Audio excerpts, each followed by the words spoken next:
bonsoir. Bonsoir. Merci d'avoir accepté notre invitation. Vous êtes femme de lettres, romancière, journaliste. Vous avez beaucoup travaillé le matériau de la fiction dans des registres divers, notamment historiques, particulièrement autour de la période du Moyen-Âge, avec des beaux personnages de femmes fortes. Vous avez travaillé aussi dans des directions plus réalistes, des fresques familiales, intimistes, je pense notamment à S'adapter, qui était magnifique. Et alors là, vous revenez avec La Confrontation, dans un registre mais alors absolument différent. C'est celui du thriller politique, satirique. Rien à voir. Vous épousez l'actualité avec beaucoup de talent, beaucoup de profondeur, beaucoup d'humour aussi. Et vous avez choisi de mettre en scène une prise d'otage dans une école maternelle sur laquelle va intervenir Émile Lazo, qui est négociateur au GIGN. Et vous imaginez avec un rythme particulièrement haletant son dialogue, tendu mais profond aussi, avec le forcené qui dit s'appeler Elon Musk. Alors comment vous est venue l'idée de travailler le matériau romanesque d'une manière complètement différente de ce que vous aviez fait jusqu'à présent ?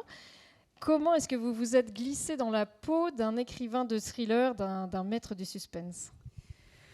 Il y avait une chose qui me plaisait déjà, c'était l'idée de la confrontation, qui était l'exercice de la confrontation, et notamment la négociation. J'avais un petit œil à chaque fois sur le GIGN ou le RAID quand il s'agit de négocier une prise d'otage, en sachant que c'est un exercice particulièrement périlleux, parce que vous devez rentrer dans une logique pour l'infléchir, ce qui signifie que vous devez comprendre cette logique, mais pas la valider, ne pas la juger, sinon le forcené se cabre. Et vous devez susciter la confiance, mais pas la sympathie, parce que vous n'êtes pas un copain. Et donc, c'est un exercice où la ligne de crête sur laquelle vous marchez mesure à peu près moins d'1 millimètre. Donc, c'est très, très dangereux, très délicat. Contrairement à ce qu'on peut croire, le GIGN ou le RAID peut être délicat, la preuve. Et cette fonction de négociateur, pour moi, s'apparente à une sorte de révérence aux mots, puisque dans ces cas-là, les seules armes, ce sont les mots, c'est le langage. Et je trouvais assez génial que le GIGN négociateur fasse cet hommage aux mots, alors que leur corps d'État, qui est l'armée, est surnommé la Grande Muette. C'est quand même assez cocasse. Et à côté de ça, il y avait ce personnage d'Elon Musk qui, comme tout le monde, m'inspire à la fois de la crainte et de la méfiance. Et la seule façon de désamorcer la crainte et la méfiance qu'il m'inspire, c'était d'en faire un sujet littéraire. Par ailleurs, je le gâte, en fait, dans La Confrontation, sans révéler la fin.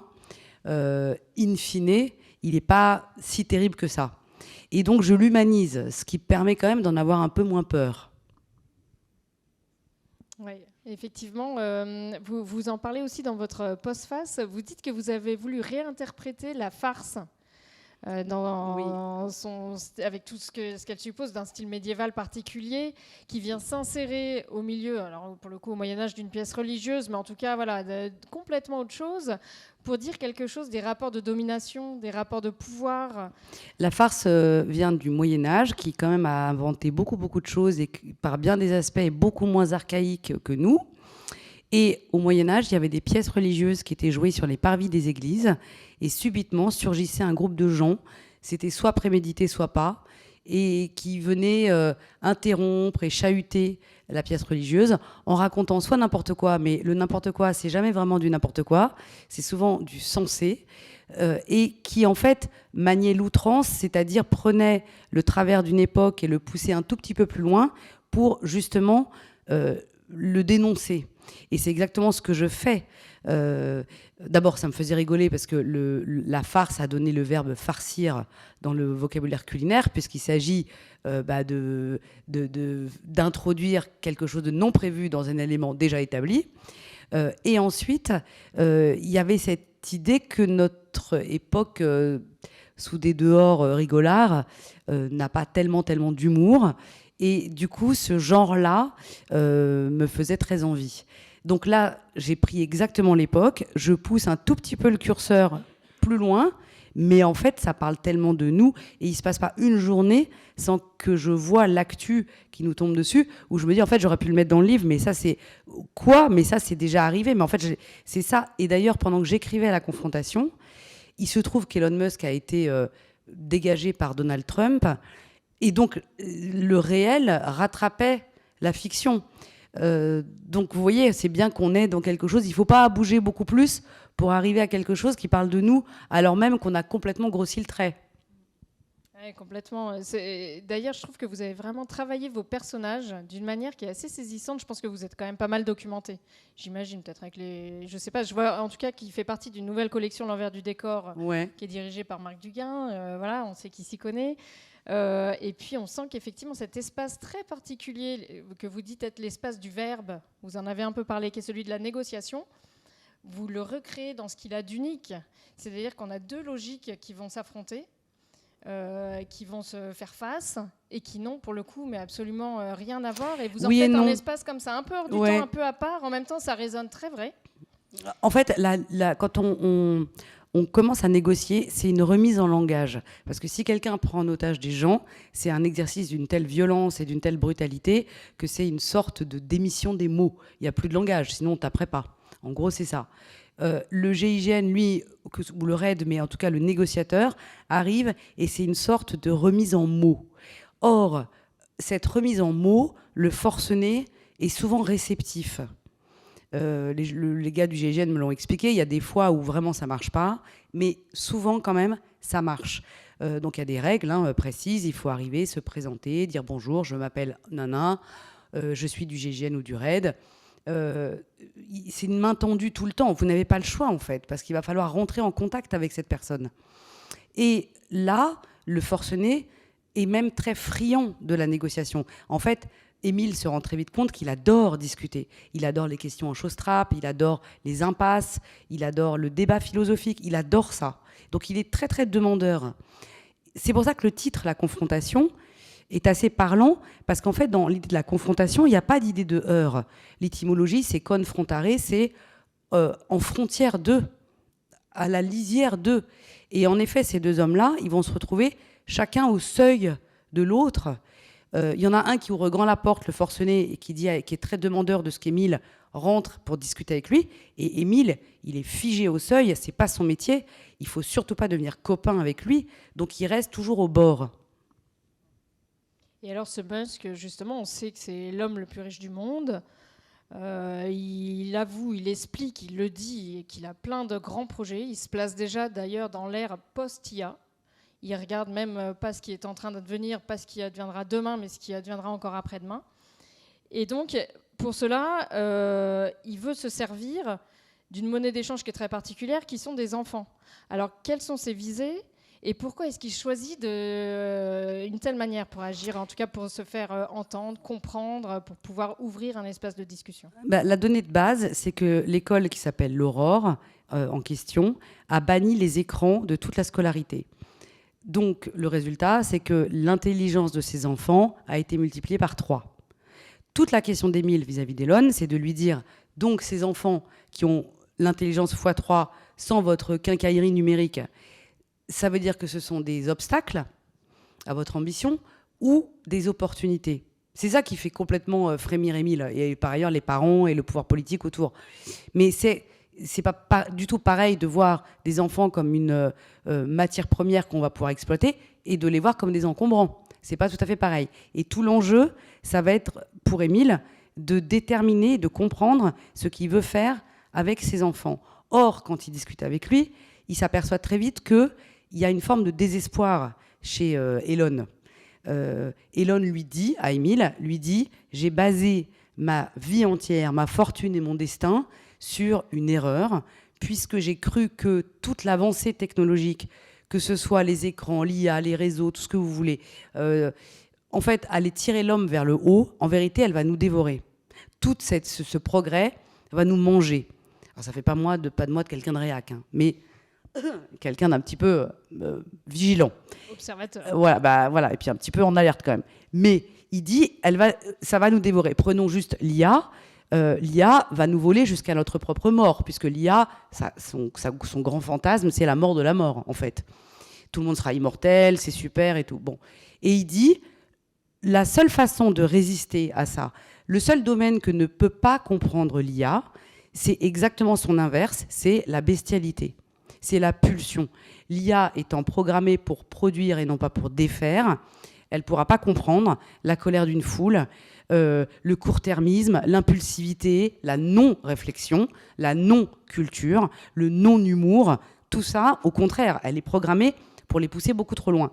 Donc, je vais racheter les réseaux sociaux, ce qu'il a vraiment fait dans la vraie vie. Je vais supprimer les modérateurs, ce qu'il a fait dans la vraie vie. Et comme ça, je vais abêtir l'humanité entière.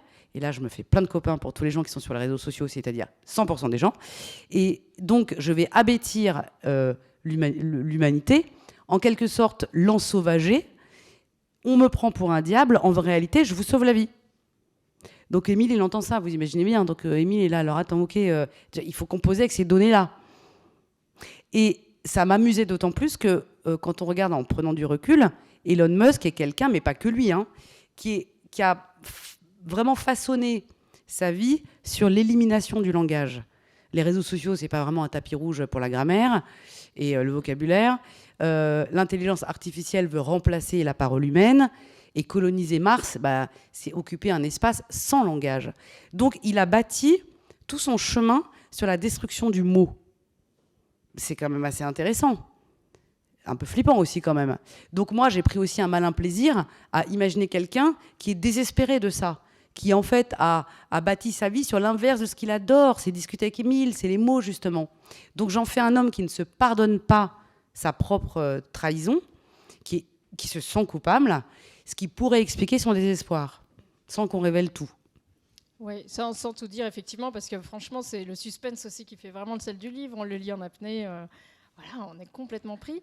Mais il est quand même, à un moment, comme vous le saisissez là, dans cette prise d'otage, à un moment où il est particulièrement acculé, puisqu'il y a un challenge quand même très particulier.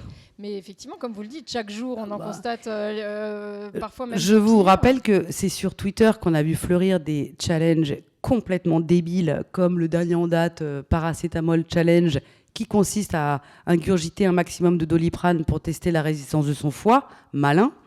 Et il y en a eu d'autres qui étaient calamiteux. Donc moi, j'ai imaginé que Elon Musk, à ce moment-là de sa vie, a imaginé un challenge qui décime la jeunesse mondiale depuis 2 jours quand Émile prend la négociation, qui s'appelle le Road Challenge, et qui consiste à traverser une route les yeux fermés.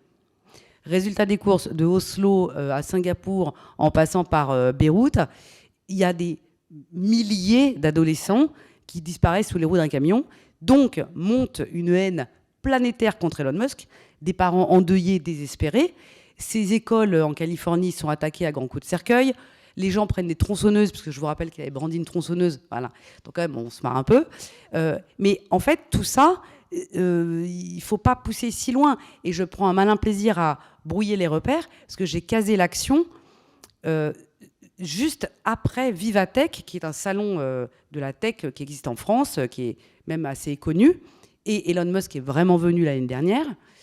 Donc là, je case l'action juste à côté, si bien que à un moment, la police judiciaire, parce qu'en cas de prise d'otage, il y a le GIGN, mais qui travaille main dans la main avec la police, dit à Émile, alors, on n'a pas de traces de son vol retour, il était vraiment en France quand même pour Vivatech, il y a cette espèce de colère planétaire qui monte contre lui, il a été dégagé par Donald, on ne peut pas complètement écarter qu'en fait, il pète un plomb. On ne peut pas. Voilà. Fin du suspense, 17,90 € en vente dans toutes les bonnes librairies. Bien sûr, c'est ce qu'on a en tête quand on lit ça. Et ce challenge, ce road challenge, c'est aussi pour vous une façon, j'imagine, pleine d'humour, de mettre en scène, de réactualiser aussi les théories des grilles intellectuelles qui parfois nous sembleraient du passé, mais qui finalement se révèlent plus actuelles que jamais pour comprendre aussi ce qui est à l'œuvre. Voilà, on a l'impression qu'on navigue un peu entre la société patricienne à l'antique.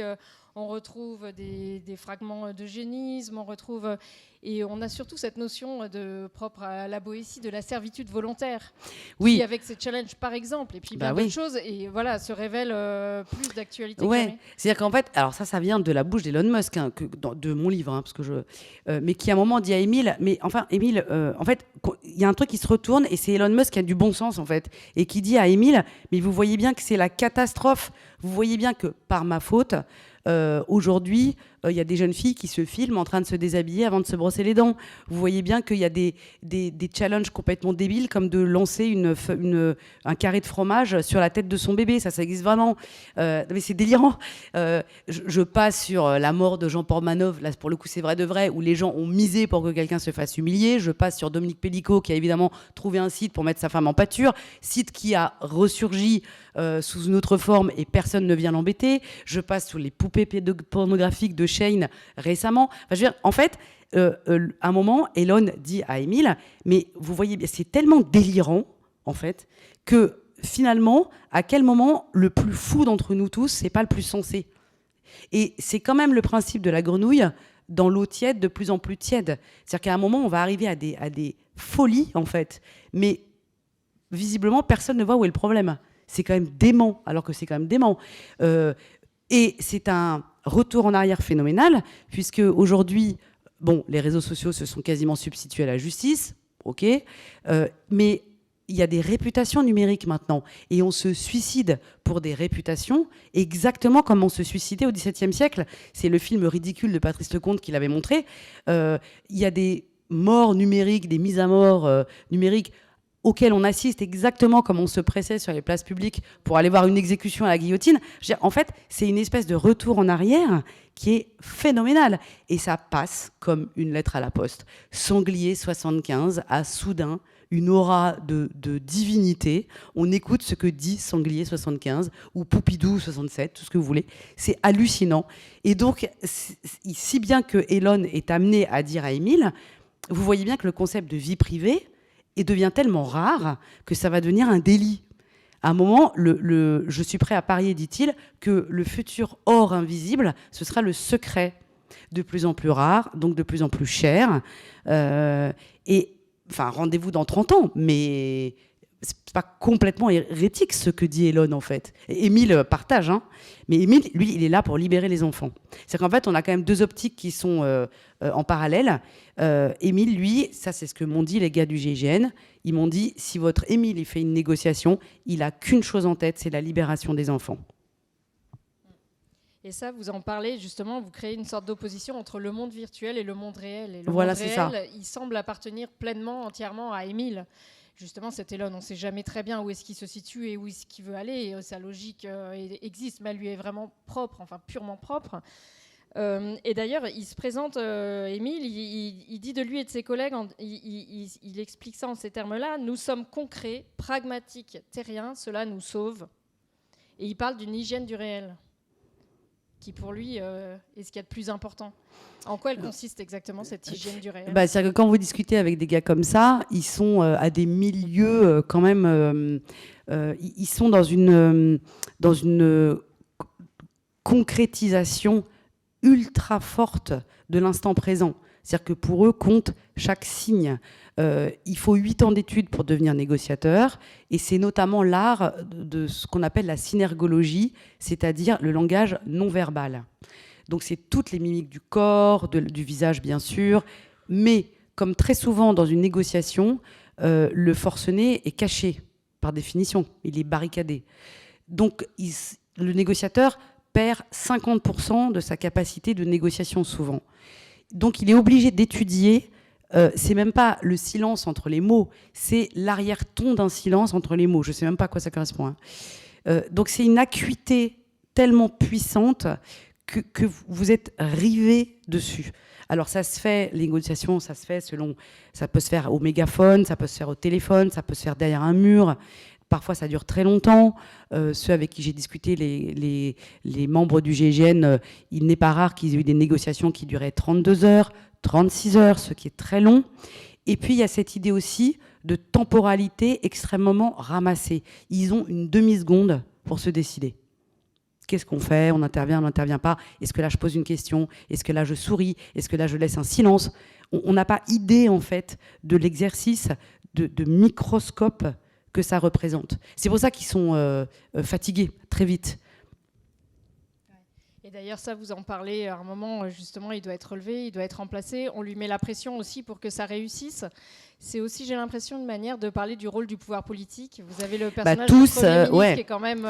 tous, ils vous disent, tous les négociateurs que j'ai rencontrés vous disent, la première chose à contrer, c'est le pouvoir politique qui ne cesse de vous dire « intervenez, intervenez, intervenez ». En fait, on est tout le temps en train de gagner du temps. Et ça a été valable pour la prise d'otage à Neuilly, qui est le référent le plus immédiat qu'on ait tous avec Human Bomb, quand c'était Nicolas Sarkozy qui était maire, qui avait mouillé la chemise, tout ça. Ça vaut aussi à l'hypercachère, quand il y a eu il y avait des otages dans l'hypercachère. Donc c'était, éloigner les journalistes qui peuvent donner des informations aux preneurs d'otages en fonction de l'angle où ils filment ou en s'approchant trop près, des choses comme ça. Soit c'était écarter, et en deux, c'était écarter le pouvoir politique qui est angoissé et qui demande des résultats. Et des résultats, en fait, ça veut dire intervention. Eux sont hyper réticents à ça. Eux disent très souvent, on gagne du temps parce que l'idée, c'est d'attraper l'adversaire vivant. Il faut l'attraper vivant, il faut qu'il y ait un procès, il faut qu'on comprenne pourquoi. Donc on évite au maximum, on retarde en fait au maximum l'issue la plus sanglante. Mais c'est très intéressant de voir cette approche. C'est pour ça que quand vous disiez tout à l'heure, c'est très différent de ce que vous avez fait, oui et non, puisque l'idée de deux hommes face à face, en essayant de faire en sorte que personne ne meure à la fin, ça c'est la définition d'un tournoi. Au Moyen-Âge, quand il y a un tournoi, c'est deux hommes qui sont face à face et il y a interdiction de tuer son adversaire. C'est interdit.